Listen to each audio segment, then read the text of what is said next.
Hi masters అందరికీ కూడా ఆత్మీయ ప్రణామాలు. అందరికీ కూడా బ్రహ్మాస్ మెడిటేషన్ ఛానల్ తరపున స్వాగతం సుస్వాగతం మాస్టర్స్. ముందుగా మనందరి జగద్గురు అయిన బ్రహ్మశ్రీ సుభాష్ పత్రి సార్ కూడా చక్కగా కృతజ్ఞతలు తెలుపుకుంటూ ఈ రోజు ఒక సెషన్ ని స్టార్ట్ చేసుకుందాం మాస్టర్స్. రోజుకొక ఒక మాస్టర్ ద్వారా ప్రతిరోజు కూడా ఆత్మ ప్రయాణం చేస్తూ వాళ్ళ జ్ఞాన బోధనని అందుకుంటూ ఉన్నాం మాస్టర్స్. ఈ రోజు మనతో అనుషా మేడం గారు పిడుగురాల నుంచి మనకు జూమ్ సెషన్ కి చేయడం జరిగింది మాస్టర్స్. చక్కటి జ్ఞానం ని మేడం ద్వారా అందుకున్నాం. ఈ రోజు మేడం ఎంపిక చేసుకున్న టాపిక్ ఆత్మశక్తి వికసించాలంటే ఏం చేయాలి అనే చక్కటి టాపిక్ ద్వారా మేడం ద్వారా జ్ఞానాన్ని అందుకుందాం. మేడం ముందుగా మీకు బ్రహ్మాస్ మెడిటేషన్ ఛానల్ తరపున స్వాగతం సుస్వాగతం madam. Thank you so much. Over to you madam. Thank you. Okay masters, అందరికీ నమస్తే. నా పేరు అనుష.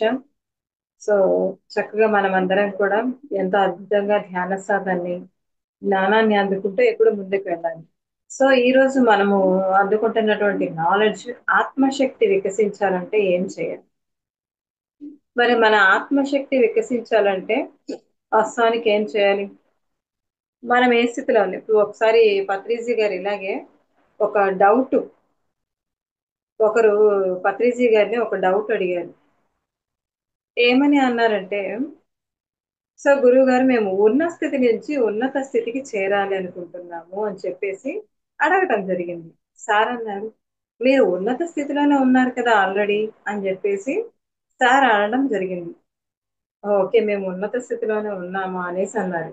కానీ ఇక్కడ మనము దీన్ని కొంచెము ఇంకా లోతులకి వెళదాము. అంటే మనమందరం కూడా వాస్తవానికి నిజంగానే ఉన్నత స్థితికి అయితే చేరాము. ఇది వాస్తవ సత్యం. మరి ఇక్కడ ఏంటి అసలు ఉన్నత స్థితి ఏంటి? ఆ ఉన్నత స్థితి, నేను ఉన్నత స్థితికి ఎదిగాను అన్నది నాకెందుకు గుర్తులేదు అన్నది కనుక మనం చూసుకుంటే, ఇక్కడ వాస్తవానికి ఏంటి అంటే, ఇప్పుడు మనం చూసుకోవచ్చు లైక్ మరి మనకెందుకు ఒక ఒక వ్యక్తిని తిట్టాలి, హింసించాలి, బాధ పెట్టాలి, జీవుల్ని హింసించాలని, ఎదుటి వాళ్ళని బ్లేమ్ చేయాలని, నిందించాలని, క్రూరంగా ఇబ్బంది పెట్టాలి, మోసం చేయాలి అని చెప్పేసి మనకెందుకు అనిపించటం లేదు? మనకెందుకు అనిపించడం లేదు? ఎందుకంటే మనము ఉన్నత స్థితిలో ఉన్నాము కాబట్టి మనకు అనిపించటం లేదు వాస్తవానికి. సో ఇక్కడ ఆ దాని పరంగా మనం చూసుకుంటూ గనక ముందుకు వెళ్తే, మనమైతే ఉన్నత స్థితిలో ఉన్నాము, కానీ మనకంటూ ఆ స్థితి మనకెందుకు గుర్తు లేదు అంటే, మన చుట్టూ ఒక మాయ, ఒక మసి, ఒక కల్మషంతో ఇవన్నీ మనలో నిండిపోయాయి కదా. సో ఇక్కడ మనకి తెలుసుకోవాలి అంటే, మన చుట్టూ ఉన్నటువంటి అంటే మనం జీవించే సమాజము, సొసైటీ, ఇవన్నీ ఉన్నాయి కదా. మనం ఒక వ్యక్తిని తీసుకుందాము, ఎవరు అంటే కబేళాకి. కబేళాకి వెళ్తే గనక ఆ వ్యక్తిని చూద్దాము. ఆ వ్యక్తి ఆ యొక్క మాంసాన్ని అంటే జీవుల్ని ఆ కట్ చేస్తూ చంపేస్తూ ఉంటాడు కదా. అతని దగ్గరికి వెళ్ళి అతను క్లోజ్ గా అబ్జర్వ్ కనుక మనం చేస్తే, అతను ఎలాగా తను అంటే తను స్ట్రైట్ గా పెట్టి కట్ చేయడు, తను చూస్తూ. ఇప్పుడు మనం ఒక బర్త్డే విషెస్ కానీ, ఆ పార్టీ ఒక కేక్ కేక్ కట్ చేసేప్పుడు ఎంత హ్యాపీగా దానికి వెళ్ళి చూస్తూ హ్యాపీగా ఆ కేక్ ని కట్ చేస్తామా లేదా? కానీ ఆ హ్యాపీనెస్, ఆ సంతోషము, ఆ లోపల ఆనందం ఎలా అయితే మనకు అప్పుడు కేక్ కట్ చేసేటప్పుడు ఉంటుందో, కానీ ఈ జీవులను మనము చంపేటప్పుడు, కట్ చేసేటప్పుడు ఎందుకు ఆ భావన, ఆ ఫీలింగ్, ఆ ఆనందం అనేది ఆ కబేళాలో ఉన్న వ్యక్తికి రాదు. ఇలా ఇలా సైడ్ కి తిరిగి కట్ చేసి ఇలా పక్కకి ఇసిరేస్తూ ఉంటాడు. కానీ క్లోజ్ గా అబ్జర్వ్ చేయండి, ఎందుకు అలా తను అలా చేస్తాడంటే తన యొక్క ఇన్నర్, తన యొక్క హృదయం, తన ఆత్మకి తెలుసు. అందుకని ఆ లోపల నుంచి ఆనందము, సంతోషం ఇవనేవి రావు. అందుకే తను ఏదో ఒక పని చేయాలి, అది చేయాలి, అయిపోవాలి అని చెప్పేసి అలా చేసుకుంటూ వెళ్ళిపోతాడు. కానీ తన లోపల నుంచి ఒక ఫీలింగ్, ఆనందం, ఒక మంచి పని చేస్తున్న హ్యాపీనెస్, సంతోషం లేదు. అది ఆత్మకి తెలుసు. అది ఉన్నత స్థితికి చేరుకొని ఉన్నది కాబట్టే తను ఆ ఫీలింగ్ రావటం లేదు. అంటే ఇక ఫైనల్లీ మనం తెలుసుకోవాల్సింది ఏంటి అంటే మనలో ఉన్నత స్థితికి మనం చేరుకున్నాం. ఆ ఉన్నత స్థితికి చేరుకున్నది కాబట్టి మనం దాన్ని మర్చిపోయాం. ఆ చుట్టూ చేరుకున్నాం. ఇప్పుడు సొసైటీ, మనుషులు, సంఘటనలు, పరిస్థితుల ద్వారా మన చుట్టూ ఫార్మ్ అయ్యి ఉన్నాయి. సరికాని ఆలోచనలు, గుణాలు మనుషుల నుంచి మనలో ఏవైతే పేరుకుపోయాయో ఎలా అయితే మబ్బులు కమ్ముకొని ఉన్నాయో, ఆ వెలుగుని కప్పేసేటువంటి మేఘము, ఇప్పుడు నిప్పు చుట్టూ ఒక పొగ. మనకి చూస్తే అక్కడ నిప్పు ఉంది. కానీ పొగ మాత్రం కనిపిస్తది. అరే! ఇక్కడ మొత్తం పొగే ఉంది కదా! నిప్పు లేదే అనుకుంటాం. కానీ ఆ పొగ వెనక నిప్పు ఉంది. కానీ అది మనకు కనపడదు. ఆ పొగని కనుక మనం సరిచేస్తే, తొలగించుకుంటే నిప్పు కనిపించింది. అలా మనలో పేరుకొని ఉన్నటువంటి మనం తొలగించుకుంటూ ఉంటే ఏమవుతది? అప్పుడు మనలో ఉన్నటువంటి ఆ ఉన్నత స్థితికి మనం పూర్తిగా చేరుకోగలుగుతాము. సో, ఇక్కడ మనకి అంటే మన యొక్క స్థితిని పునర్వికాసం. పునర్వికాసం అని మనలో వికాసం అయితే ఉంది. ఆ వికాసం మళ్ళీ తిరిగి పునర్వికాసం చెందాలి. పునర్వికాసం చెందాలి అంటే మనలో కరుణ ఉండాలి. మనకు తెలుసు. ఆ కరుణ అనేది ఏదైతే ఉందో వాటి ద్వారానే మనం పొందగలుగుతాం. ఈ యొక్క కరుణ, విశ్వాసం వీటన్నిటి ద్వారానే మనం ఎదగగలుగుతాం. అప్పుడు పునర్వికాసం అనేది జరిగింది. ఇక్కడ చూడండి ఆంజనేయ స్వామి వారిని తీసుకుందాం. ఈ ఆంజనేయ స్వామి ఆ లంకని అక్కడ ఉంది కదా! లంకని చేరడానికి ఈ సముద్రాన్ని దాటాలి. అయ్యో! నేను దాటగలనా ఈ సముద్రాన్ని అనేసి అనుకుంటారు. అనుకుంటే అక్కడ ఏమవుతది అంటే ఈయన రాముడి మీద అపారమైనటువంటి నమ్మకం, విశ్వాసం ఉంది. అయితే ఏంటి రామని ఇలా ఈ సముద్రాన్ని దాటాలి మరి ఎలా దాటాలి అని అనుకున్నా. అయితే నువ్వు ఒక పని చెయ్యి. రామా అని నామం జపించు. నా నామాన్ని కీర్తించు. నువ్వు సముద్రాన్ని దాటేస్తావు అన్నాడు. ఓ అవునా అని చెప్పేసి ఆంజనేయ స్వామి ఒక్కసారిగా రామనామాన్ని జపించాడు. శ్రీరామ అని జపించాడు. ఆ శ్రీరామ అనే నామాన్ని జపించిన వెంటనే ఏమైంది? వెంటనే ఆ సముద్రాన్ని దాటేశాడు. అరే పక్కన లక్ష్మణుడు ఉన్నాడు. లక్ష్మణుడుండి అయ్యో అన్నయ్య ఏంటి నీ పేరుకి నీ నామధేయానికి ఇంత అద్భుతం ఉందా అని చెప్పేసి అంటే రాముడు అన్నాడు ఇది నా నామధేయానికి ఉన్న ఒక అద్భుతం కాదు. ఇది అతని పవర్. నా మీద ఉన్న విశ్వాసం. అతనిలో ఉన్నటువంటి ఆ శక్తి ఈ యొక్క ఈ విశ్వాసం రెండు జోడిస్తే ఇక్కడ చైతన్యం ఉద్భవిస్తుంది. ఆ చైతన్యం అనేది ఎరుకలోకి వస్తుంది అని ఆ శ్రీరాముడు అప్పుడు చెప్పాడు. అలా మన లోపల ఉన్నటువంటి ఆ చైతన్యం పునర్వికాసం చెందాలి. ఆత్మ వికసించాలి. అది పునర్వికాసం చెందితేనే ఆత్మ అనేది పూర్తిగా వికసిస్తుంది ఫ్రెండ్స్. మరి అవన్నీ కూడా వికసించాలి అంటే సో ముందు మనకు ఒక విషయం తెలియదు ఏంటంటే మనం పూర్తిగా ఉన్నతీకరించబడ్డాము అనే విషయాన్ని మనకు తెలియదు. మనలోనే అనంతం ఉంది, సమస్తం ఉంది. ఆల్రెడీ ఉన్నతీకరించబడే ఉన్నతంగానే ఎదిగి ఉన్నాము అనేటువంటి మనకు తెలియదు. అది ఎలాగా? సో లైక్ మనం ముందుకు వెళ్దాం. ఎప్పుడు ముందుకి ఓకే మీకు ఒక 20 ఇయర్స్, మీకు 30 ఇయర్స్, 40 ఇయర్స్ అనుకుందాం. ఎవరి వయసు ఎంతో అంత వయసు ముందుకు వెళ్ళిపోదాం. అంటే ఎక్కడున్నాం? ఒక 30 ఇయర్స్ అనుకుందాం మీకు. 30 ఇయర్స్ ముందుకు వెళ్ళిపోదాం. 30 ఇయర్స్ ముందుకు వెళ్ళిపోతే ఎక్కడున్నాము? తల్లి గర్భంలో ఉన్నాము కదా! సో ఓకే అంతకంటే ముందుకు వెళదాం. అంతకంటే ముందుకు ఎక్కడున్నాం? అసలు ఉనికిలోనే లేము. అసలు ఉనికిలోనే లేము కదా మనం. మరి ఆ ఉనికిలో లేనటువంటి ఆ సమయంలో మనం అక్కడ చూద్దాం. అంటే అక్కడ ఏంటి వాస్తవానికి? ఇది ఒక తండ్రి.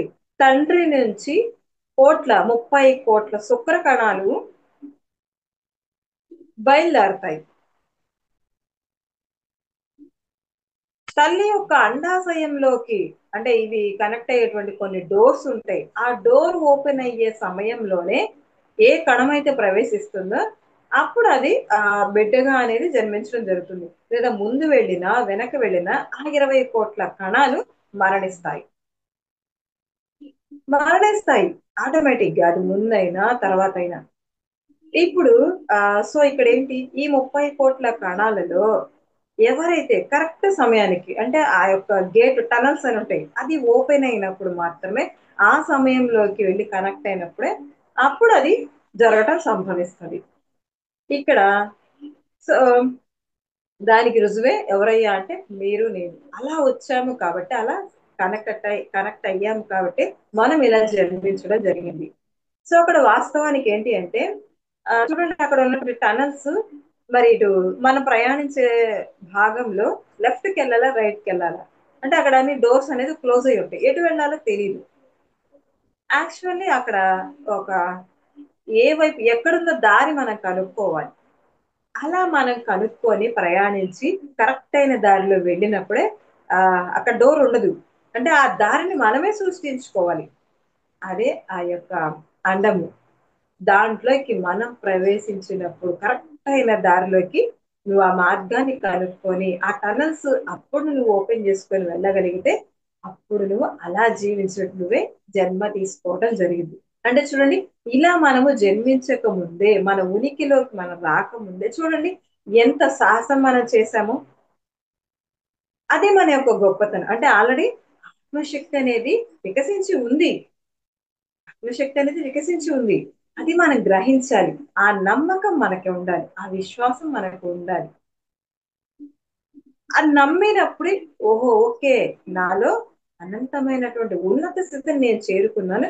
సో, కాబట్టి ఇప్పుడు దాని చుట్టూ ఉన్నవన్నీ కూడా తొలగించేయాలి. ఎలా అయితే ఆ నిప్పు చుట్టూ పొగ ఉందో దాన్ని తొలగిస్తే నిప్పు కనిపిస్తది. ఇంకా మన యొక్క మేఘాల చుట్టూ, ఆ సూర్యుడి చుట్టూ మేఘం ఎలా అయితే కమ్ముకుంటుందో ఆ మేఘాలు తొలగించాలి. అలా మీ చుట్టూ ఉన్నటువంటి ఈ మాయ, ఈ గుణాలు, దుర్గుణాలు, ద్వంద్వత్వాలు తొలగించినప్పుడే మనం వాటిని చేరుకోగలుగుతాం. అలాగా. సో ఈ ఆత్మ వికసించాలి, పునర్వికాసం చెందాలంటే మనం కొన్ని కొన్ని మార్గాలు, అంటే కొంత జ్ఞానాన్ని అందుకోవాలి. అవి ఎలా పునర్వికాసం చెందాలి, మనం కొన్ని పాయింట్స్ తెలుసుకుందాం ఫ్రెండ్స్. ఎలాగో అంటే మొట్టమొదటి మనం ఆత్మ వికాసం చెందాలంటే ప్రతి సాధకుడు కూడా స్వతంత్ర ప్రతిపత్తిని నిరంతరం పెంచుకోవాలి ఫ్రెండ్స్. ప్రతి సాధకుడు కూడా స్వతంత్ర ప్రతిపత్తిని, అంటే తన యొక్క ప్రవృత్తిని నిరంతరం పెంచుకుంటూ ఉండాలి. ఏంటి ఆ స్వతంత్ర ప్రవృత్తి అంటే చూడండి, తన యొక్క ఇప్పుడు లైక్ మన ఇంద్రియాలు, అంటే నువ్వు నోరు మూసుకో అంటే నోరు మూసుకోవాలి, లేదా కంటిన్యూ చెయ్యాలంటే కంటిన్యూ చేయాలి, అంటే ఇంద్రియాలు బ్యాలెన్స్ గా ఉండాలి ఫ్రెండ్స్. లైక్ మౌనం చేస్తారు చూడండి, మౌన సాధన, మౌన ధ్యానం అని చెప్పేసి చేస్తూ ఉంటారు చూడండి. అసలు వాళ్ళు నిజంగా మౌన సాధన, మౌన ధ్యానం అని పెట్టుకున్నారు, కరెక్ట్ గా చేయగలుగుతున్నారా? ఆ మనసు ఏం చేసింది, మాట్లాడకూడదు నిర్ణయించుకుంది, దానికి కట్టుబడి ఉండాలి. కానీ మనం ఏం చేస్తున్నాం, మన చుట్టూ ఉన్నటువంటి కుటుంబ సభ్యులు, లేదా సొసైటీ వాళ్ళు, లేదా పొరుగువారు, ఇరుగువారు, లేదా కొన్ని సంఘటనలు మన ఇంట్లో చూసో, లేదా ఒక కోపానికి, లేదా ఎవరో వ్యక్తుల ద్వారాను మనం ఏం చేస్తున్నాం, వెంటనే మాట్లాడేస్తున్నాం. అక్కడ మనస్సుని కంట్రోల్ చేయాలి ఫ్రెండ్స్. మాట్లాడకూడదన్నావు, ఆపేయాలి. అంటే ఇక్కడ చూడండి, నోటిలోని మౌనం, మనస్సులోని శూన్యం. నీ మనసులో శూన్యం అయిపోవాలి. ఎదుటి వ్యక్తి తిడుతున్నా నువ్వు సైలెంట్ గా మౌనంగా శూన్యం అయిపోవాలి. ఏ రియాక్ట్ ఉండకూడదు. నోటిలోని మౌనం ఉండాలి ఖచ్చితంగా. ఇంకోటి మనసులోని శూన్యం కూడా ఉండాలి. అలాగా. మరి ఈ మనసులోని శూన్యం చాలా మంది చేస్తూ ఉంటారు. లైక్ మనం ఒక వ్యక్తిని తీసుకుందాం. ఒక ఋషి సాధన చేస్తూ ఉంటే ఏమవుతుందంటే, అక్కడ ఒక గొల్లవాడు మేకల్ని ఇలా, తన మేక ఇటువైపు వచ్చిందేమో చూసుకుంటూ వస్తాడు. అయ్యా స్వామి, ఇటు పక్క ఏమన్నా ఒక మేక గాని ఏమన్నా వచ్చిందా అంటే తను ఏ రియాక్ట్ ఇవ్వడు. ఆ అంటాడు. అయ్యా స్వామి, హలో హలో మిమ్మల్ని ఆ వచ్చిందా మరి మేక ఏమన్నా అంటే ఏం మాట్లాడు. ఆ లేదు లేదని ఎట్లా, అదేంటి మీ ముందు నుంచే కదా వెళ్ళింది అనేసి అంటాడు. ఆయన మనసు ఏమైంది అక్కడ, ఆగిపోయింది. తను మనసులో శూన్యం చేసేసాడు. ఇక ఏది తన ముందు ఏం జరిగినా కూడా కనెక్ట్ అవ్వడు. ఇంకొక వ్యక్తి ఉన్నారు, ఒక రాజు గారు, ఆ యొక్క ఒక ఋషి యొక్క ప్రవరుడు, ఆ ఋషి యొక్క తను ఉన్నటువంటి ప్రదేశానికి వచ్చాడు. ఒక ఎవరైనా వస్తున్నప్పుడు ఏమైందంటే నమస్కారం చేశాడు. వస్తే ఈయన అసలు ఈ ఋషి నమస్కారమే చేయట్లేదు. అరే ఎంత కండకారం, కనీసం నేను నమస్కారం పెట్టాను, పలకరించాను, అస్సలు ఏమి కనీసం రియాక్ట్ కూడా ఏమి స్పందించట్లేదు, ఏ మాట కూడా చెప్పటం లేదు, ఎంత కండకావర ఇతనికి అని చెప్పేసి ఆయన, ఎందుకంటే తన మనసుని ఆపేశాడు, తన మనసుని ఆపేశాడు, తను ఇంకేమీ రియాక్ట్ ఇవ్వరు. అందుకని ఆయనకి ఏం చేశాడు రాజుకి, మరి దేశాన్ని పాలిస్తున్నాడు కదా, మరి మొత్తం చూసుకుంటుంది, వీళ్ళందరినీ చూసుకుంటుంది ఆయనే, మరి ఆయనకేమో కోపం వచ్చేసింది. సో ఇక ఏం చేశాడు, ఒక పాముని తీసి తన మెడలో వేసేసాడు. మరి ఆ పాముని తీసి మెడలో వేసినప్పుడు అప్పుడు కూడా ఏం రియాక్ట్ అవ్వలేదు. తర్వాత ఆ కొడుకు వచ్చి తను చూసి ఇదంతా తెలుసుకొని ఆయన్ని శపిస్తాడు. ఇంక ఇదంతా కూడా చాలా వేరే కథ అవుతుంది. సో అలాగా మనసుని శూన్యం చేసేసారి. మనము చేసే సాధనలు, మౌన సాధనలు, మాట్లాడకూడదు. నోటిలోని మౌనం, మనసులో శూన్యం. నువ్వు శూన్య స్థితికి చేరిపోవాలి. అలా కాకుండా లేదంటే మూగ సాధనలు చేస్తూ ఉంటారు చూడండి ఫ్రెండ్స్, అది కాదు మౌన సాధన. మన దాంట్లో నుంచి దాటాలి ఫ్రెండ్స్. నువ్వు రియాక్ట్ అవ్వకూడదు అనుకున్నావు అంటే నువ్వు మాట్లాడకూడదు, మనసులో ఉండకూడదు అనుకున్నావు, ఎదుటి వాళ్ళు ఏం చేస్తున్నా నీకు సంబంధం లేదు, అసలు నీ ఆ మనసు నుంచి నువ్వు దాటేసి వచ్చేసావు కదా, శూన్యం అయిపోయింది, అలానే ఉండిపోవాలి. కానీ అందరూ ఆ సైగలు చేస్తూ ఉంటారు, లేదా అలా తీసుకురా, ఇది వద్దు, నువ్వు అలా వెళ్ళకు, ఇది తాళం వేసేసాయి, ఎవరైనా వచ్చేస్తారు అని చెప్పేసి సైగలు చేస్తూ ఉంటారు. ఈ రోజు నేను వంట చేసేయలేదు అని చెప్పేసి చెప్తారు. అవి కాదు మౌన సాధన అంటే. ఒక వ్యక్తి ఉన్నారు, ఆ మాండవ్య మహాముని, గొప్ప సాధకుడు అండి, గొప్ప సాధకుడు. ఆ ఒక దొంగలు ఇతని ఆశ్రమానికి వచ్చారు, ఒక దొంగతనం చేసి ఆ నగలు ఈ ఆశ్రమంలో పడేశారు ఆ దొంగలు. అంతలోకి రాజుగారు వచ్చేసి అక్కడ ఆ దొంగల్ని, ఈ యొక్క ఆభరణాన్ని చూసి ఆ ఋషిని అడుగుతాడు. ఆయన సాధన చేసుకుంటూ అలా ఉన్నాడు కదా, ఆ ఋషిని అడుగుతాడు. అడిగితే ఇవి చేసింది ఎవరు, ఈ ఆభరణానికి ఇలా ఇక్కడికి ఎలా వచ్చాయి అని అడుగుతాడు. ఏమి చెప్పడు, వాళ్ళు చేశారు అని చెప్పడు, వాళ్ళు చేయలేదే అని చెప్పడు, ఏమి చెప్పడు. మరి ఇక్కడ సాక్ష్యం ఏంటి, ఆభరణాలు ఇతని దగ్గర ఇతని ఆశ్రమంలో ఉన్నాయి, మరి ఇతనే చేశాడు అని అనుకోవాలా, ఏమనుకోవాలి రాజుగారు.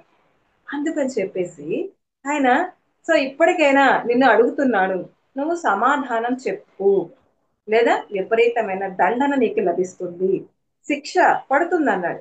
ఆయన అప్పటికి కూడా ఏమి అస్సలు, ఎందుకంటే ఆయన మనసును కట్ చేసేసాడు, ఇక ఏ చలనం కానీ ఏమి ఉండదు, ఏమి రియాక్ట్ అవ్వడు, ఏమి మాట్లాడు. అయ్యో వీళ్ళు శిక్షిస్తారంట అన్నటి కూడా వాళ్ళు రియాక్ట్ అవ్వరు ఫ్రెండ్స్. సరే ఇంకేం చేశారు, అతను ఇప్పుడు ఈ చివరికి కూడా ఏమి స్పందించటం లేదు, ఏది చెప్పటం లేదు. సరే ఇంకేమైంది, ఆ కాలంలో శిక్షణ అంటే 20 అడుగుల పొడవులో ఒక శూలం ఉంటది, దాన్ని అక్కడ పాతి ఆ శూలం మీద వాళ్ళని, ఆ మనుషుల్ని కూర్చోబెడతారు, అంత ఇదిగా విధిస్తారు.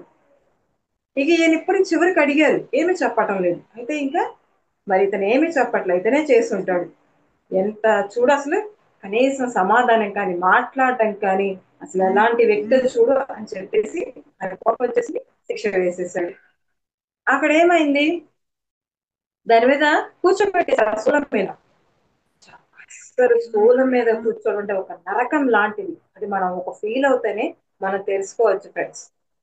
ఆయన అక్కడ చాలా, ఆ స్థితి ఎలా ఉంటది అంటే, సరే ఈయన ఏంటి ఎక్కడైతేనేమి కూర్చోబెట్టారు కదా, సో ఏదైనా ఓకే నేను సాధన చేసుకుంటాను అని చెప్పేసి అలా, ఆయన ఎక్కడైనా ఓకే, ఏ ప్రదేశమైనా ఓకే కదా అని చెప్పేసి అలా కూర్చొని సాధన కూర్చుంటూ ఉన్నాడు. సో అందరికి వేశారు, ఆ దొంగలకి ఇదే శిక్ష, దొంగలేమో చనిపోయారు. సో ఈ ఋషి చుట్టూ పక్షులన్నీ రావటం తిరగటం జరుగుతున్నాయి. ఆ రాజు ఈ పక్షులు రావటం తిరగటం ఇవన్నీ చూసి, అరే ఈయనెవరో గొప్పవాడు, మహర్షి అయి ఉంటాడు అని చెప్పేసి ఇతన్ని ఒక గొప్ప ఋషి అని తను భావించి తెలుసుకున్నాడు. ఆ తర్వాత ఆ శూలం మీద నుంచి ఆ వ్యక్తిని తీసి క్షమాపణ చెప్పాడు. సరే ఇంకా వదిలేశారు, అతను వెళ్ళిపోయాడు.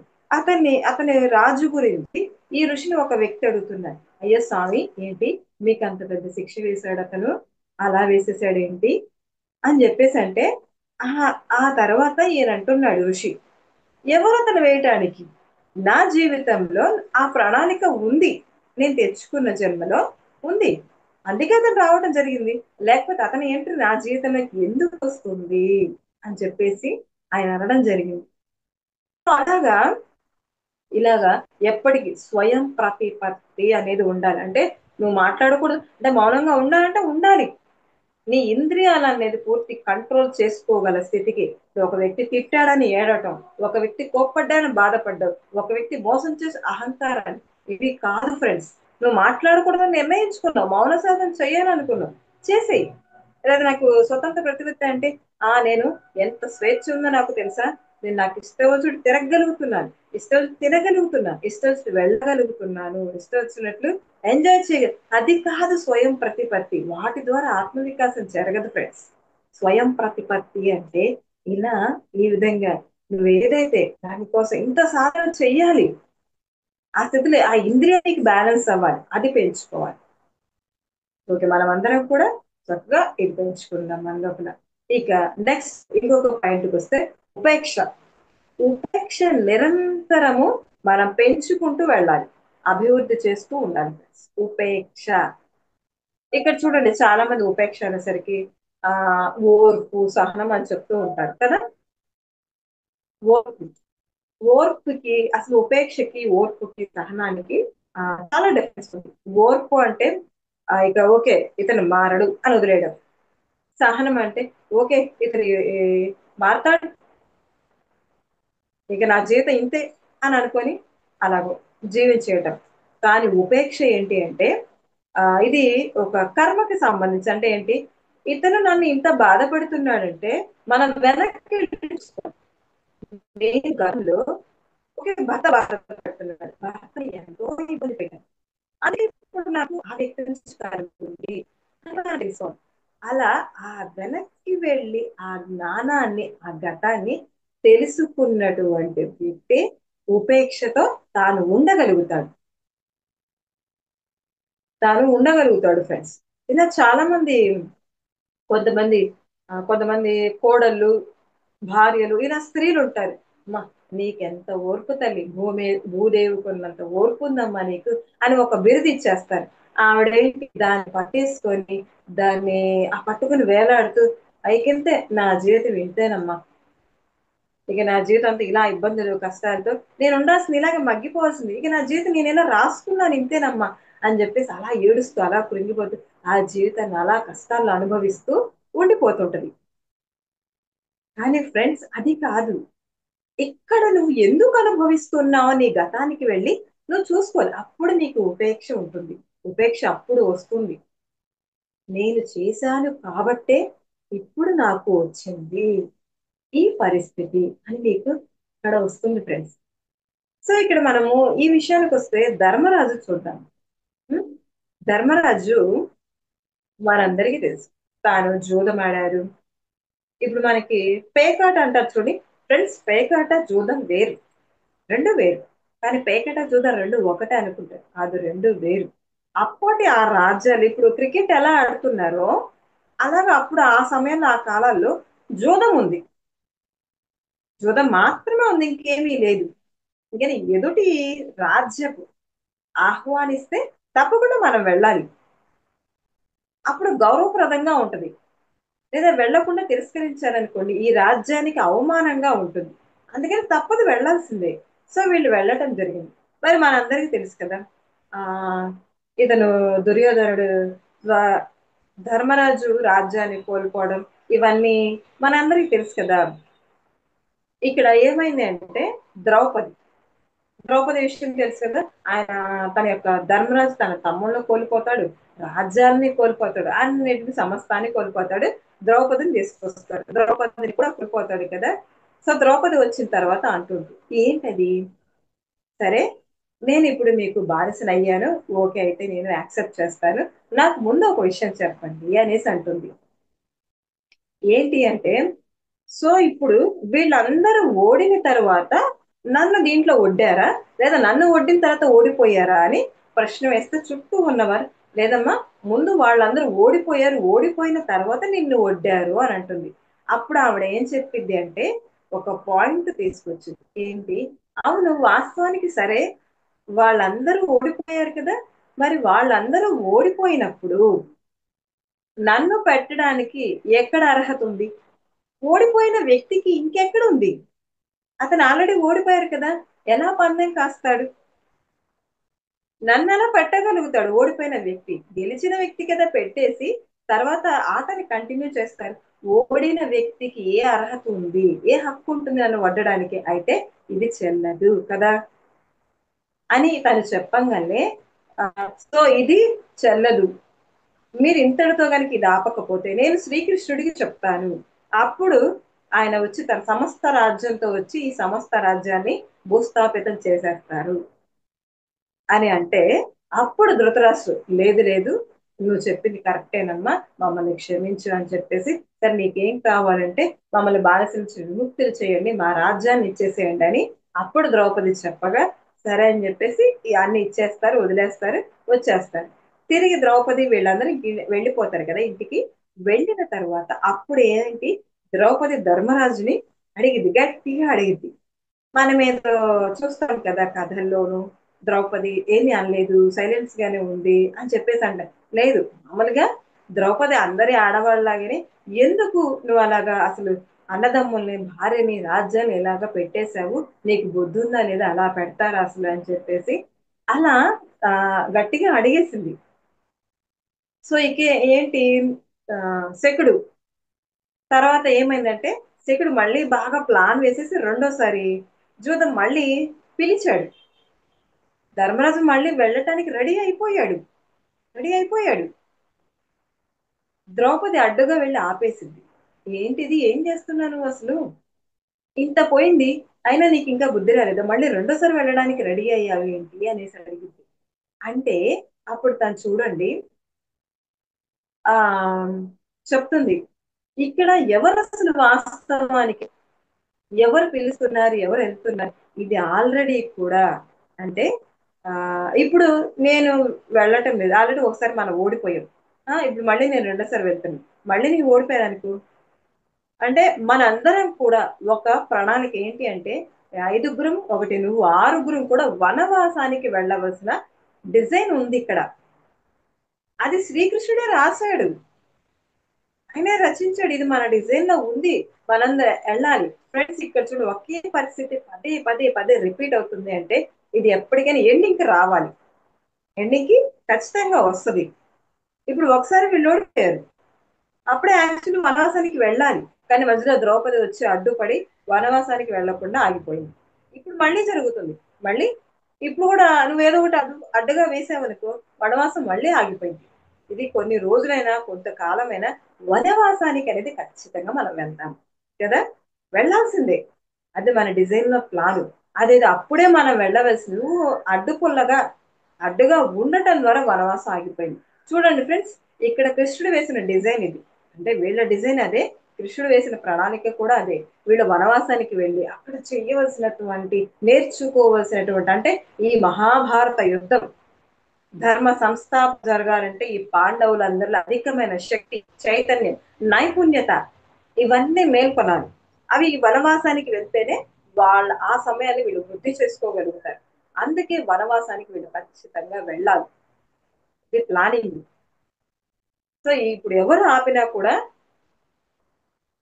ఆపినా ఆపకపోయినా మనం ఎప్పటికైనా వనవాసానికి ఖచ్చితంగా వెళ్ళవలసిందే. ఎప్పుడో వెళ్ళి ఈ పాటికి వనవాసానికి ఆల్రెడీ వెళ్ళిపోయి ఉండేవాడిని అని చెప్పేసి మళ్ళీ పోతారు, మళ్ళీ ఓడిపోతారు. ఆ తర్వాత ఇక్కడ ధర్మరాజుని ఆ అడుగుతారు, ఏమని అడుగుతారు అంటే, నాయన అసలు నీకెంత ఉపేక్ష, వాళ్ళు నీ రాజ్యాలు లాక్కున్నారు, ఉపేక్ష, భార్యని పెట్టావు అక్కడ ఉపేక్ష, సంపద మొత్తం కోల్పోయింది, అన్నదమ్ములు కోల్పోయావు, వాళ్ళు నీకు ఇంత అన్యాయం చేస్తున్నా ఉపేక్ష, ఎక్కడ ఎక్కడ నుంచి వచ్చింది నీకు ఉపేక్ష అని అంటే, ధర్మరాజు చెప్తున్నారు, అయ్యో అది నాది కాదండి, మీరు నన్నే అంటున్నారు, నాకన్నా ఎంతో ఉపేక్ష కలిగినటువంటి వారు ఉన్నారు అనేసి. అవునా, నీవే అనుకున్నా నిన్ను మించినటువంటి ఉపేక్ష కలిగినటువంటి జీవి ఉందా? ఏదది చెప్పు అన్నాడు. అంటే ధర్మరాజు అదిగో అలా చూడు ఒకసారి అని చెప్పేసి పైకి చూపిస్తారు. అంటే అక్కడ ఏముంటాయి అంటే సాలెపురుగు ఉంటుంది ఫ్రెండ్స్. ఆ సాలెపురుగును చూసావా? అది ఆ సాలెపురుగు యాక్చువల్లీ గూడు అల్లటానికి వారం రోజులు పడుతుంది ఫ్రెండ్స్. ఆ వారం రోజులు అల్లినటువంటి గూడు మనం ఏం చేస్తాం అలాగ ఒక్కసారి ఒక కర్రతోనో చీపురుతోనో తీసేస్తాం. అది మళ్ళీ ఏం చేస్తుంది? మళ్ళీ ఆ గూడుని అల్లుకోవడానికి మళ్ళీ ప్రయత్నం చేస్తుంది. ఇప్పుడు చూడండి ఒక పిల్లినైనా కూడా మనం ఒక గదిలో పెట్టేసి పులిలాగా మారిద్ది కదా! కాకి ఒక రెట్టేసి మన కాకి అది అలా గుర్రుమని చూసిద్ది. కాకి దగ్గరికెళ్తే కొంచెం పైకెళ్తే అది గుర్రుమని చూస్తూ ఉంటది. చూస్తూ ఉంటది.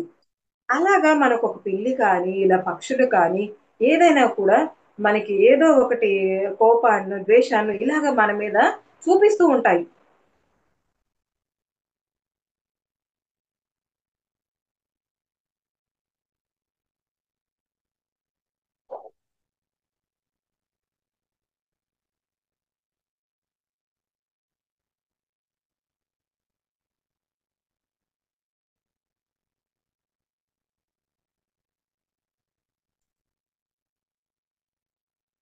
ఓకే. ఓకే. అలాగా చూసారు కదా! ధర్మరాజు సాలెపురుగును చూసి అది ఎన్ని సార్లు అంటే ఇప్పుడు మనకి ఎంత చేసినా కూడా నువ్వు ఎన్ని సార్లు కూసుద్ది. మళ్ళీ అలుతూ ఉంటుంది. మళ్ళీ చేస్తుంది. మళ్ళీ అలుతూ ఉంటుంది. కానీ అసలు మన మీద ఎంత కోపం కానీ, ఒక ద్వేషం కానీ అస్సలు సాలెపురుగుకి ఉండదు. అరే! ఇలా చేశారు. నేను అల్లింది మొత్తం వీళ్ళు చేసేసారు అని ఏమి అస్సలు రియాక్ట్ అవ్వదు. మళ్ళీ యథావిధిగా వెళ్లి తన ఆ ఉపేక్షతో మళ్ళీ అల్లుకుంటూ ఉంటుంది. ఇంకా ఆ చుట్టూ వచ్చి ఈగలు, దోమల తింటూ తన ఆహారంగా జీవిస్తూ ఉంటుంది. చూసారా ఎంత ఉపేక్ష ఉందో? ఇలాగ మనం ఎప్పుడూ కూడా ఆ ఓర్పు, సహనం ఇవన్నీ తీసేయండి ఫ్రెండ్స్. ఉపేక్ష అంటే వెనక్కి వెళ్ళు. నీ జీవితంలో నీ భర్త, భార్య, తల్లిదండ్రులు, నీ చుట్టూ పరిస్థితులు ఇలా ఉన్నాయి నీ కష్టాలు ఏదైనా అంటే వెనక్కి గతంలోకి గత జన్మల్లోకి నీవిది చేసావు కాబట్టే నీకిప్పుడు ఇది వచ్చింది లేకపోతే రాదు అని చెప్పేసి మనం ఉపేక్షతో ఉండాలి. అలా చేయటం ద్వారా ఆత్మవికాసం పెంపొందించబడుతుంది. సో ఇంకొకటి సాధకుడు తనలో ఉన్నటువంటి స్వాతిశయాన్ని ఎప్పటికప్పుడు నాశనం చేస్తూ ఉండాలి. స్వాతిశయం అంటే ఏంటి? గొప్ప గొప్పలకి పోవడం. అంటే ఇప్పుడు చూడండి ఒక వ్యక్తి క్లాస్ చెప్పండి అమ్మో సూపర్ చాలా బాగా చెప్పారు అద్భుతంగా చెప్పారు క్లాప్స్ సన్మానాలు చేస్తూ ఉంటారు. ఆ లోపల ఒక రకమైనటువంటి అబ్బో నేను చాలా బాగా చెప్పానంట చాలా అద్భుతంగా ఉందండి అంటే నాలో ఇంత టాలెంట్ ఉందా నిజంగానేనా అని చెప్పేసి ఒక రకమైన ఫీలింగ్ అది ఒక ఈగో ఇలాగ ఫామ్ అవుతుంది నెమ్మది ఈగో స్థాయికి చేరింది ఫ్రెండ్స్. అది ఎప్పటికప్పుడు నాశనం చేస్తూ ఉండాలి. లేదంటే చాలా ఎన్నో మన జీవితంలో ఎన్నో అనర్థాలకి దారితీస్తూ ఉంటది. అందుకే మనలో ఉన్నవన్నీ కూడా ఆ స్వాతిశయాన్ని పెంచి ఏవైతే ఉన్నాయో అవి తగ్గించుకుంటూ ఉండాలి. ఒక మనం ఒక గాడిదని చూద్దాం. ఈ స్వాతిశయానికి ఏంటి అంటే ఆ గాడిద ఏం చేస్తుందంటే ఒక అడవిలో ఒక చోట సింహమేమో ఒక పక్క నిద్రపోతూ ఉంది.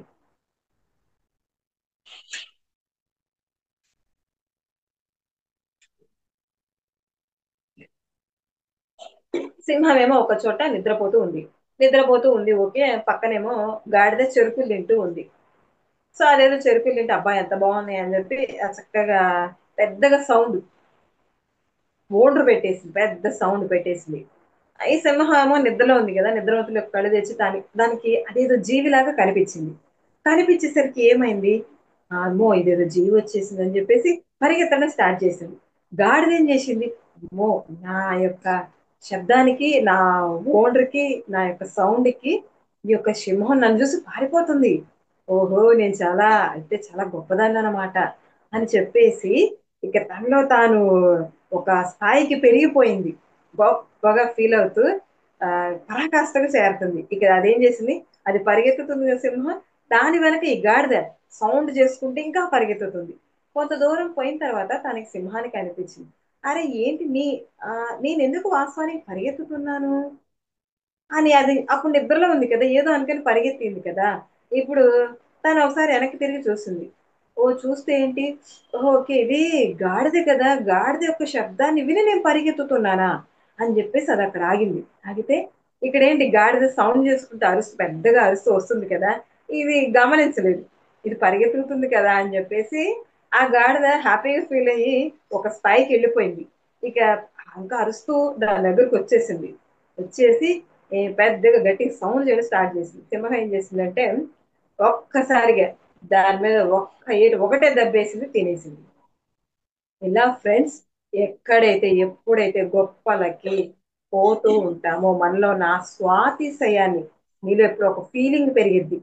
నేను గొప్ప, నాలో చాలా సామర్థ్యం ఉంది, నాలో చాలా చైతన్యం ఉంది, నాలో చాలా ఎనర్జీ ఉంది, నేను చాలా చేయగలను, చాలా చెప్పగలను, నేను అద్భుతంగా చెప్తానంట.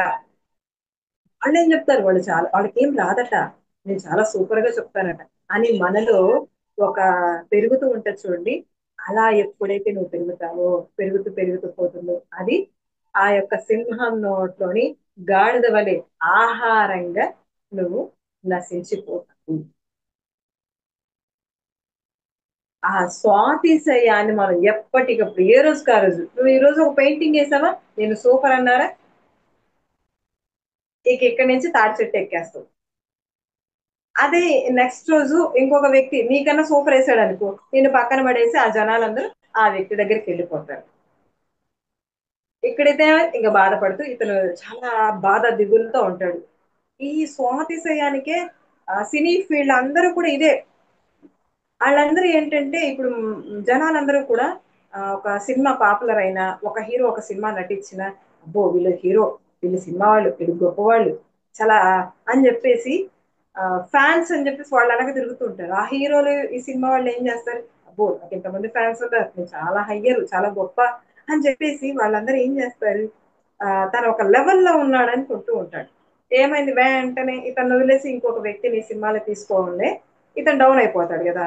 ఇక ఆ నన్ను వీళ్ళు తీసేశారు, నేను ఇప్పుడు దేనికి పనికిరాను, నాకు బయట ప్రయారిటీ పోయింది కదా, పాపులారిటీ లేదు కదా అని సూసైడ్ చేసుకుంటారు. చూసారా ఫ్రెండ్స్, స్వాతిశయానికి పోతే ఇలాంటి జీవితం ఏర్పడుతూ ఉంటుంది.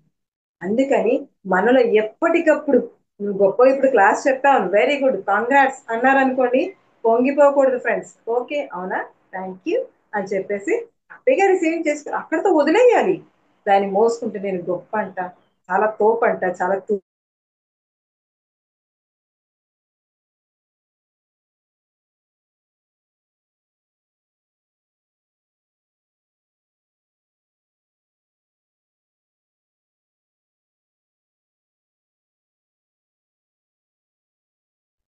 సో నెక్స్ట్ ఇంకొకటి సద్గుణాల, సద్గుణాల పునాదులని ఎప్పటికప్పుడు కూడా మనం పెంచుకుంటూ వెళ్ళాలి.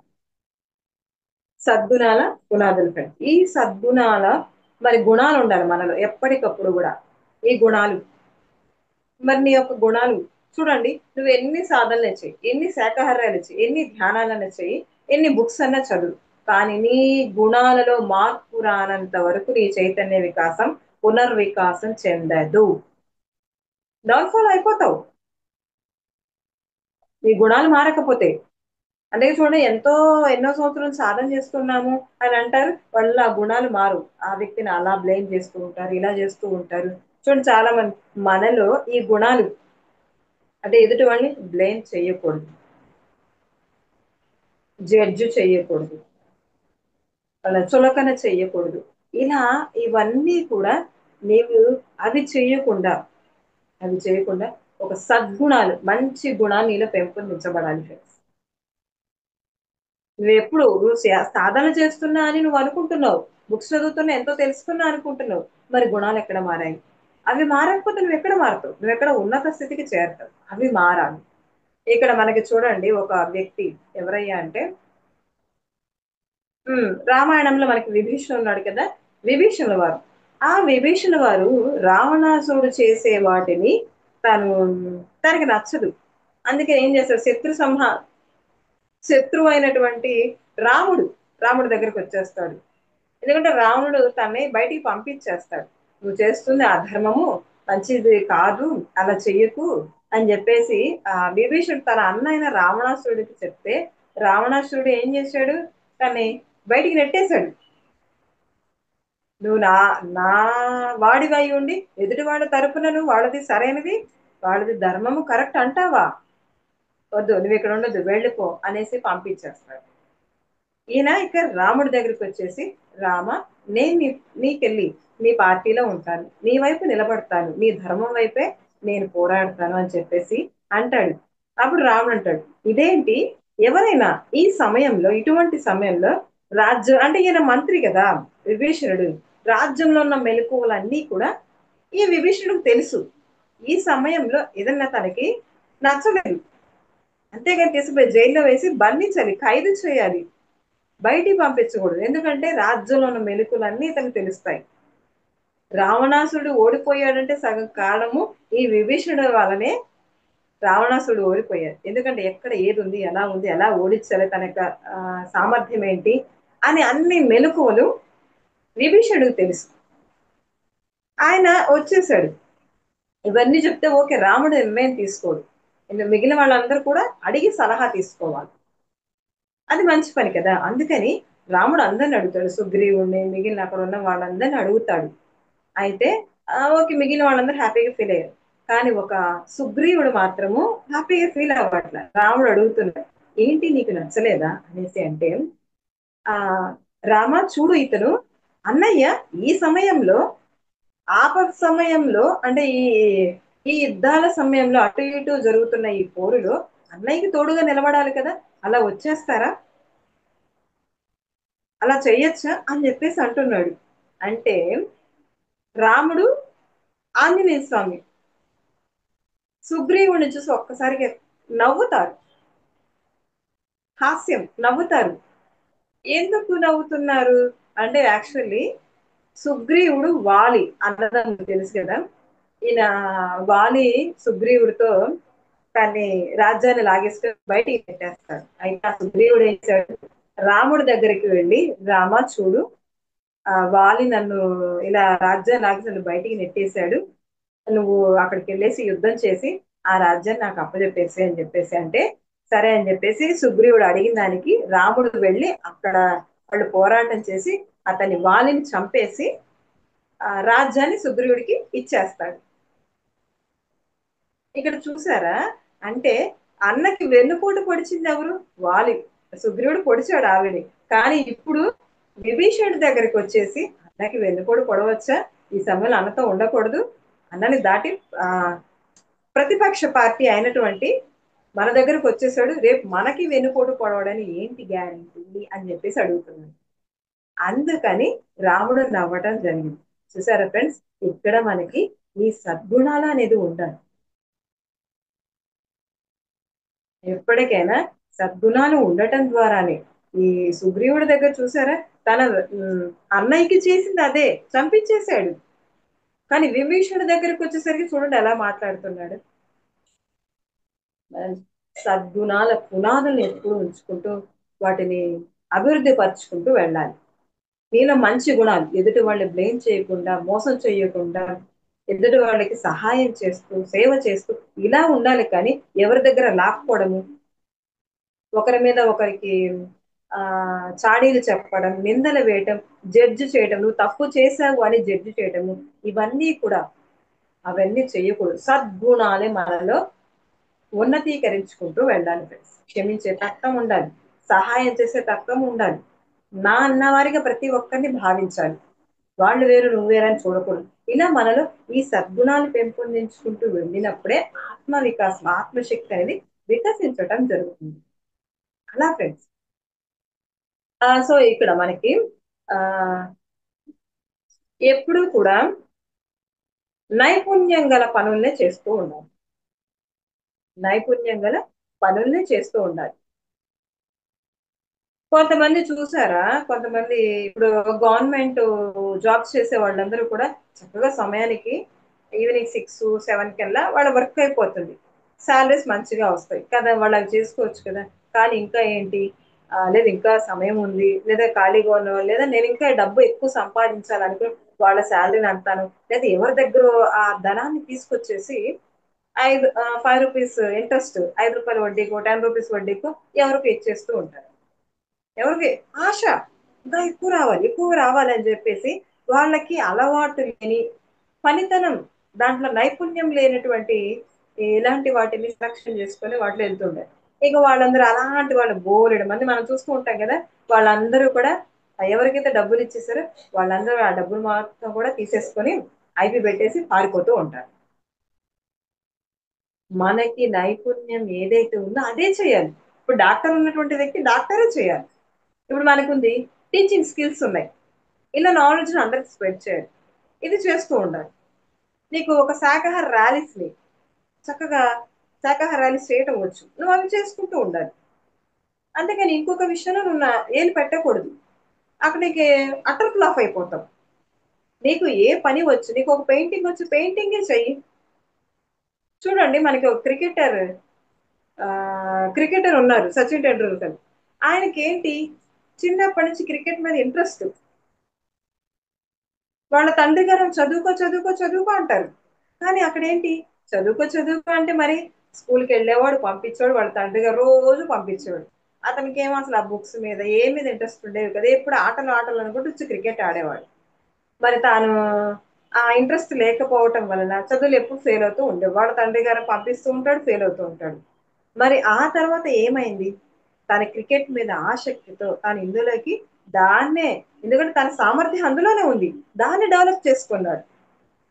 ఆ నైపుణ్యత క్రికెట్ లో తనకి ఉంది కాబట్టి దాన్ని డెవలప్ చేసుకోవడం ద్వారా అతని యొక్క అభివృద్ధి తారాస్థాయికి చేరింది. అలా మనలో కూడా ఏ నైపుణ్యత అయితే, దేని పట్ల నైపుణ్యత ఉందో అది చేయటం ద్వారా నువ్వు చక్కగా ఆ చెప్పాం కదా క్లాసెస్ చెప్పగలవు. నువ్వు ఆ క్లాసెస్ చెప్తూ ఉండటం ద్వారా నీలో ఆత్మవికాసం జరిగింది. నీకు అందులో టాలెంట్ ఉంది.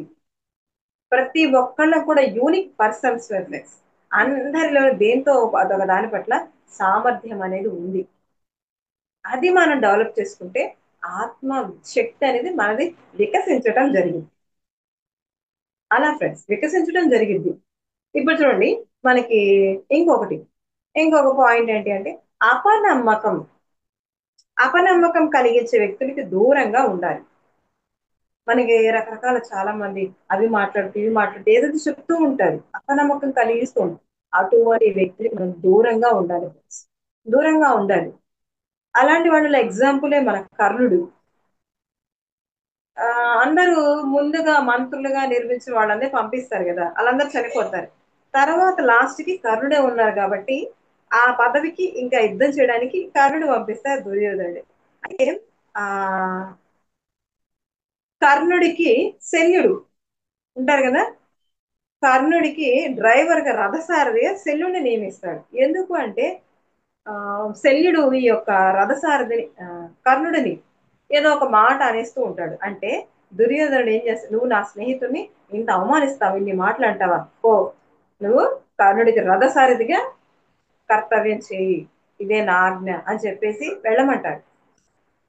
అయితే ఇక ఏం చేస్తాడు, తప్పదు కదా వచ్చేస్తాడు.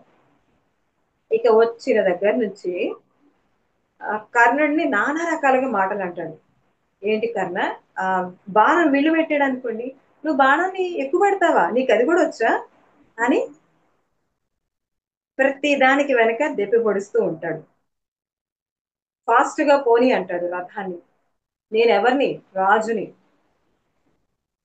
నన్ను రథసారథిగా చెయ్యమంటున్నారు కాబట్టి చేస్తున్నాను, నాకు ఇంతే వచ్చు పోనివ్వటం, నేను పోనీయను. నేను ఇంతే తీసుకువెళ్తాను, నీకు ఇష్టమైతే నాతో రా, లేదా దిగి నడుచుకుంటూ వెళ్ళిపో. డ్రైవర్ గా ఉన్న రథసారథిగా ఉన్నటువంటి వ్యక్తి రాజు అంటే ఎవరు ఆ రాజు చెప్పింది వినాలి కదా. కానీ తను ప్రతిదీ వాళ్ళకి ఇలా, నువ్వు దీంట్లో గెలుస్తా అనుకుంటున్నావా, ఏం గెలవు, నువ్వు ఓడిపోతూ ఉంటావు అని ఇలా ఏదో ఒకటి. అసలు ఎవరైనా ఊరుకుంటారా, నానా మాటలు, నీకు ఏ సామర్థ్యం ఉంది, నీకు ఏది చేత కాదు అనేసి అంటూ ఉంటాడు. తను అంటాడు, నువ్వెందుకు ఇలాంటి మాటలన్నీ అంటూ ఉంటావు, కనీసం విలువ ఇవ్వవా అంటే, ఏంటి నువ్వెవరివి, సోత పుత్రుడివి, నీదే కులం, అసలు నీకు నేను ఇచ్చేదేంటి అని చెప్పేసి అంటాడు. ఎన్ని అవమానాలు చేస్తాడు. మళ్ళీ మధ్యలో రథం ఆగిపోయింది, ఆ మట్టిలో కూరుకుపోయింది. ఈ రథాన్ని లాగడానికి సహాయం చెయ్యి, లేదు, నేను సహాయం నేను రాజుని, ఇవన్నీ నేను చెయ్యను. నా పని చెయ్యమన్నారు కాబట్టి రథసారథిగా చేస్తున్నాను, కానీ దీంట్లో నేను వేలు పెట్టనని వెళ్ళి పక్కన నించుంటాడు. ఇలా ఇక్కడ చూడండి, అంటే ప్రతి దానికి తనని తాను తక్కువ చేస్తూ చులకన చేస్తూ తన మాటలతో సగం కర్ణుడు చనిపోవటానికి కారణము పక్కన శల్యుడు అనేటువంటి వ్యక్తి ఉండటం ద్వారా. ఎందుకంటే వెనక్కి లాగేస్తున్నాడు. తను బాణం పెడితే ఓకే నీ బాణం షూర్, అవతడు అయిపోవాల్సిందే అని చెప్పేసి ఇలా ప్రోత్సహిస్తూ ఉంటే ఎదుటి వ్యక్తి పని చేయగలుగుతాడు. అని ఇక్కడ చూడండి, మరి ఇలా ప్రతి మాటని ఈ విధంగా అనడం ద్వారా తనలో ఉన్న ధైర్యాన్ని, నమ్మకాన్ని కోల్పోతున్నాడు కర్ణుడు. ఇతను అనే మాటలకి బాధ, దుఃఖం కలుగుతూ కోల్పోతున్నాడు. అలా ఫ్రెండ్స్, అందుకని మన చుట్టూ ఎవరైతే ఉంటారో అపనమ్మకం, మనల్ని వెనక్కి లాగే వ్యక్తులు, అటువంటి వాళ్ళని దూరం పెట్టాలి. చూడండి, ఒక వ్యక్తి ఉన్నాడు, మన మాస్టరే, మెడిటేటరే, ఎంతో సాధన చేశారు, శాకాహార ర్యాలీస్ చేశాడు. శాకాహార ర్యాలీస్ చేసి కూడా చివరికి ఒకనొక తర్వాత క్లాస్ లో ఎక్కడో ఒక సబ్జెక్టు, రామ్తా సబ్జెక్టు, ఎక్కడ ఎవరో మాస్టర్ వచ్చి చెప్పారట నాన్ వెజ్ తినొచ్చట అని చెప్పేసి. ఇక ఆ రోజు నుంచి అరే నేనంత మూర్ఖుడిని, నాన్ వెజ్ తినొచ్చంట, అనవసరంగా నేను మానేశానే అని చెప్పేసి అతను ఏం చేసి ఇక ఆ రోజు నుంచి నాన్ వెజ్ తినడం స్టార్ట్ చేశాడు. ఇక మొత్తము ఆ తర్వాత ఒక సీనియర్ మాస్టర్ వాళ్ళ ఇంటికి వెళ్తే, సార్ ఈ సూపర్, నాన్ వెజ్ సూపర్ గా ఉంది, మీకు కూడా ఆర్డర్ చేసి తినండి అని. షాక్. అదేంటి నువ్వు అసలు మానేసావు కదా, వాటన్నిటిని మానేసావు, శాకాహార ర్యాలీస్ చేసావు, ఎన్నో సాధనలు చేసావు, ఏంటిది ఏమైపోయింది అదంతా అంటే, అవన్నీ భ్రమ సార్, అవన్నీ ఊరికి పై పై చెప్పుకోవడానికి, అది వాస్తవం కాదు, తినచ్చంట అని చెప్పేసి. ఓకే, ఇది తినకపోతే ఒక జీవిని చంపడం, ఆత్మ ఎదుగుదల, ఇవన్నీ మనం పక్కన పెట్టేద్దాం. అసలు నీ హృదయం ఎలా ఒప్పుకుంది?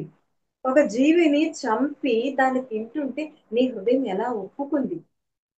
అంటే ఇక్కడ చూడండి, ఆ మా చెప్పినటువంటి నెగిటివ్ మాటలు, ఫ్రెండ్స్ ఎవరైనా మనకి ఒక పదాన్ని, ఒక మాటని అంటే నెగిటివ్ మాటలకి చాలా వెనక్కి లాగే కెపాసిటీ ఉంటుంది. అందుకే నీ చుట్టూ ఎవరైనా అటువంటి వ్యక్తులు ఉంటే వాళ్ళని దూరంగా ఉంచేసేయండి. అప్పటికప్పుడు, ఎప్పటికప్పుడు కూడా దూరంగా ఉంచేసేయండి. దూరంగా ఉంచితేనే మన ఆత్మ చైతన్య వికాసానికి మనం ఎదగడానికి అవకాశం ఉంటుంది. అప్పుడే పునర్వికాసం చెందగలుగుతాం.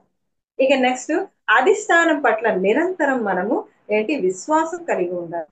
అధిష్టానం అంటే ఇప్పుడు చూడండి, మన యొక్క మాస్టర్స్,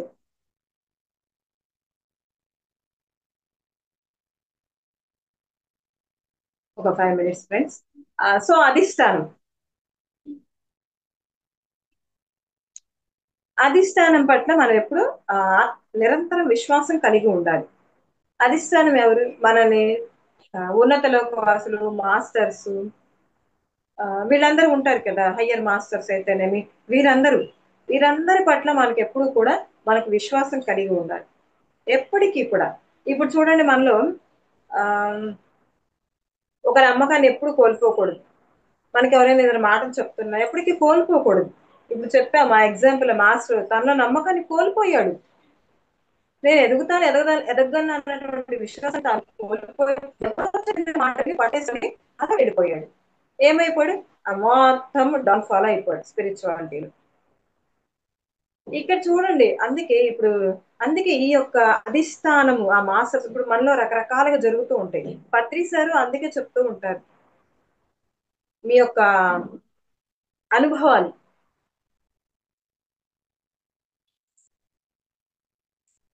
అనుభవాలు ఎప్పుడు మీరు షేర్ చేసుకుంటూ ఉండండి. అంటే ఈ అనుభవాలు ఏంటి, ఈ అనుభవాలు ఏంటి మీ లోపల?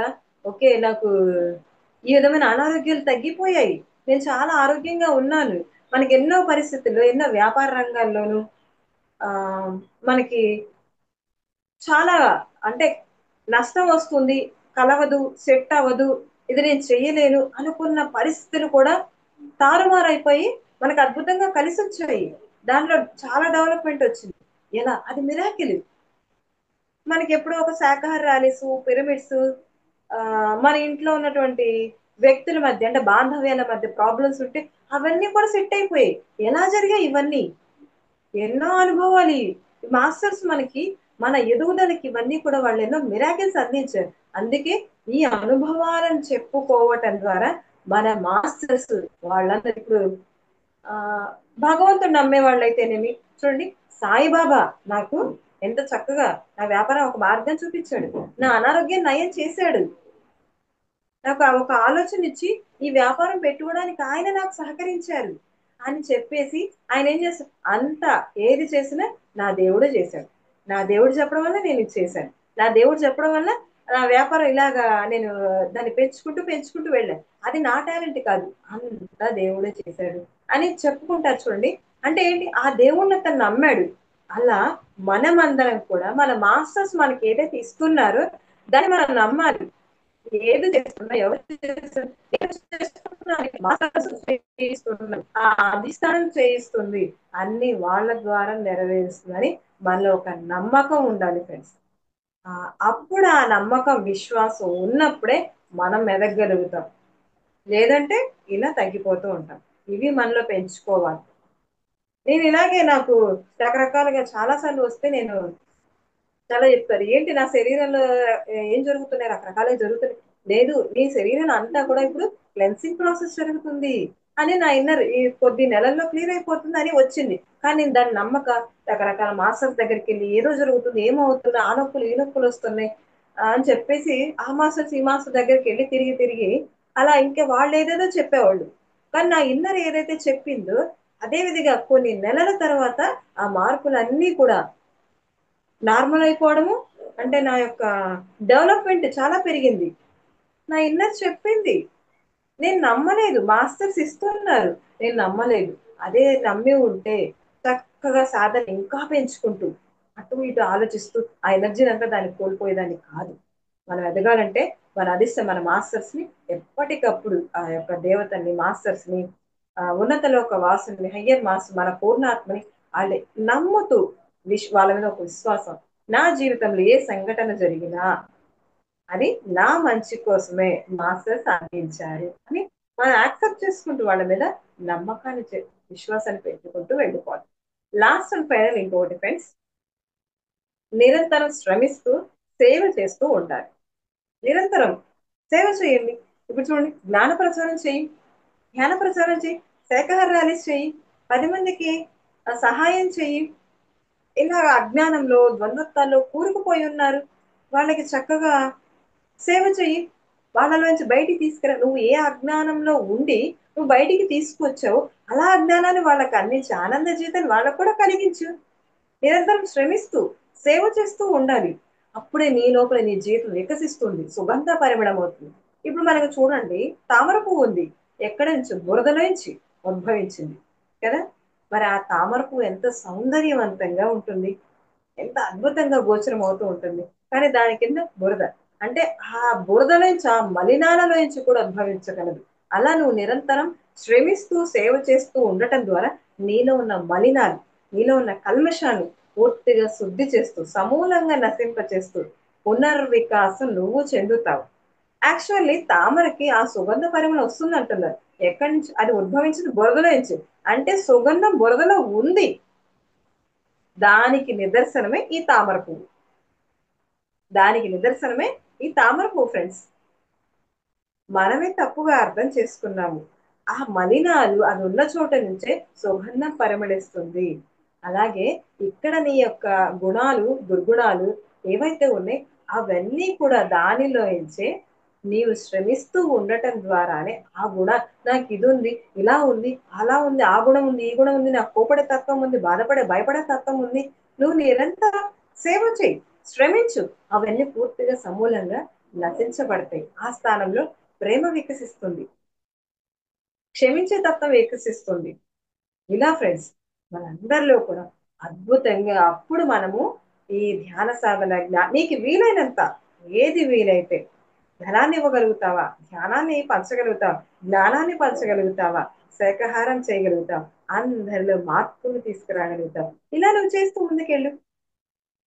చక్కగా ఎంత అద్భుతంగా నిరంతరం శ్రమిస్తూ మనం సేవ చేస్తూ వెళ్తే అప్పుడు ఆత్మశక్తి వికసిస్తుంది ఫ్రెండ్స్. ఇప్పటి వరకు చూసాం కదా, మన ఆత్మశక్తి అంటే పునర్వికాసం, మన ఆత్మశక్తి వికసించాలంటే ఎన్ని ఇప్పుడు మనం నేర్చుకున్నటువంటి నాలెడ్జ్ అంతా కూడా ఇప్పుడు మీకు చెప్తున్నానని కాదు, ఇప్పుడు నాలో కూడా ఇవన్నీ ఉన్నాయా లేవా, నేను వీటన్నిటిని పెంచుకోవాలి, అభివృద్ధి చేసుకోవాలి. ఇది మన అందరికీ. చూడండి, స్వతంత్ర ప్రతిపత్తి కలిగి ఉండాలి, మన ఇంద్రియాలు బ్యాలెన్స్ లో ఉండాలి. అవునంటే అవును, మాట్లాడితే మాట్లాడేది శూన్యం అని మనసుని స్టాప్ చేసి ఉండాల్సిందే. లేదా చేసారా చేయలేదు అని అలా మనం చెయ్యకూడదు. ఉపేక్ష. ఇక ఉపేక్ష ఎప్పుడు కూడా నిరంతరము మనలో పెంచుకుంటూ వెళ్ళాలి. ఓర్పు, సహనం ఇవన్నీ కాకుండా ఉపేక్ష, గతానికి వెళ్ళు, ఇది ఎందుకు జరిగింది నీకు అర్థమవుతుంది, అందుకే ఎప్పుడు ఉపేక్షగా ఉంటారు. మరి ఎప్పుడూ కూడా సాధకుడు తనలో స్వాతిశయాన్ని మరి నాశనం చేస్తూ ఉండాలి. అహం, ఇగో గొప్పలకు పోతూ దాన్ని ఎప్పటికప్పుడు నాశనం చేయి. ఎంతో నైపుణ్యం కలిగినటువంటి పనులే నువ్వు చేస్తూ ఉండు బాగా, కదా. నైపుణ్యం లేని పనుల్లో ఏం పెట్టద్దు, ఎందుకంటే నీ సామర్థ్యం, నీ ఐడెంటిటీ అంటే నీ ఇంటెలిజెన్స్ అందులోనే ఉంది, దాన్నే ఉపయోగించుకోవాలి అంతే. అపనమ్మకం ఉన్న వ్యక్తులను నువ్వు దూరంగా ఉంచేసుకో, దగ్గరికి రానివ్వవు. ఎందుకంటే నీ యొక్క స్థితి మొత్తం కూడా ఒక కింద స్థాయికి వెళ్ళిపోతావు. అధిష్టానం పట్ల, మన మాస్టర్ల పట్ల ఉన్నటువంటి మనకి ఎన్నో కలిగిస్తున్నారు. ఫస్ట్ ఆఫ్ ఆల్ ధ్యాన సాధనలో, స్పిరిచువాలిటీలోకి వచ్చిన తర్వాత రకరకాల ఎన్నో జరుగుతూ ఉంటాయి, అన్ని మన మంచిగా జరుగుతున్నాయి అన్నటువంటి ఒక భావన ఫస్ట్ మనలో ఉండాలి. ఇక నిరంతరం శ్రమిస్తూ సేవ చేస్తూ ఉంటే ఆత్మశక్తి ఏదైతే మనలో మనం ఉన్నతంగా ఉన్నాం అదంతా ఒక దాని చుట్టూ ఒక మసి పూసి మారేడుకాయ ఆ పొగ కమ్ముకొని ఉందో, మేఘాలు కమ్ముకొని ఉన్నాయి, మలినాలు పేరుకుపోయి ఉన్నాయి. ఆ మలినాలు ఇవన్నీ కూడా, ఇవన్నీ పాటించడం ద్వారా, ఇవన్నీ ఆచరణలో పెట్టడం ద్వారా మన చుట్టూ పేరుకుపోయి ఉన్నవన్నీ కూడా తొలగిపోయి ఒక ప్రకాశం, ఆత్మశక్తి, చైతన్యం పరిణితి చెందుతుంది. మన ఆత్మశక్తి పూర్తిగా వికసించి అన్ని చక్రాలు, అన్ని లోకాలు, అన్ని దేహాలు పూర్తి అభివృద్ధి, పరిపూర్ణత్వాన్ని మనం అప్పుడు పొందగలుగుతాం. సో ఇలా ఇవన్నీ కూడా మనం ఆచరణలో పెట్టుకుందాం. ఈ జ్ఞానాన్ని అంతా మనము పూర్తి ఎరుకలకి ఎప్పటికప్పుడు గుర్తుంచుకోవాలి ఫ్రెండ్స్. మరి ఈ జ్ఞానాన్ని అంతా కూడా మనందరూ చక్కగా మాస్టర్స్ అందరూ అందిస్తున్నారు. వారందరికీ కూడా హృదయపూర్వకమైన కృతజ్ఞతలు తెలియజేసుకున్నాము. మరి మనందరికీ కూడా ప్రతిరోజు మరి ఈ బ్రహ్మర్షి మెడిటేషన్ ఛానల్ వారు ఎంతో గొప్ప జ్ఞానాన్ని ప్రతిరోజు ఒక్కొక్క మాస్టర్ని పెంచి మీ అందరి మీ ఎదుగుదలకి, మీ ఆత్మశక్తి వికసించడానికి, మీ చైతన్యం పరిణితి చెందటానికి నాలెడ్జ్ అందజేస్తున్నారు. వెనక బ్యాక్గ్రౌండ్ టెక్నికల్ సపోర్టింగ్ పరంగా నీరజ మేడంకి, మమతా మేడంకి, ఇంకా ఎవరైతే దీన్ని సపోర్టింగ్ గా ఉన్నారో, నాకు ఈ యొక్క చక్కని అవకాశాన్ని ఇచ్చినటువంటి మాస్టర్స్ అందరికీ కూడా హృదయపూర్వకమైనటువంటి కృతజ్ఞతలు. Thank you. మీరందరూ కూడా చక్కగా ఈ జ్ఞానాన్ని అందుకున్నారు. ఒక అవకాశాన్ని నాకు ఇచ్చినందుకు. సో మీ అందరికీ కూడా thank you, thank you, thank you friends.